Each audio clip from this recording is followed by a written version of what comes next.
আসসালামাইকুম প্রিয় দেশবাসী।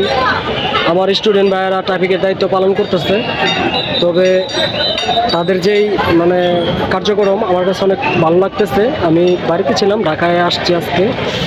তো অনেক ছাত্রছাত্রী বাইরে আছে, তারা আপনার প্রত্যেকটা গাড়িকে প্রোটোকল দিতেছে, প্লাস কেউ যদি রং সাইডে যাইতেছে তাদেরকে কিভাবে চলতে হবে আইন কারণ বুঝাই দিতেছে, নিয়ম কারণ।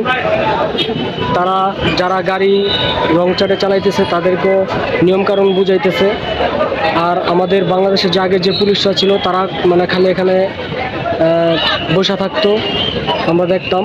আর বিশেষ করে হচ্ছে কার কাছ থেকে টাকা খাওয়া যাবে, কার পকেট থেকে টাকা নেওয়া যাবে, কাকে কী দিয়ে ফাইন করবে, কীভাবে টাকা নেওয়া যাবে, ওই চিন্তা ছিল তাদের।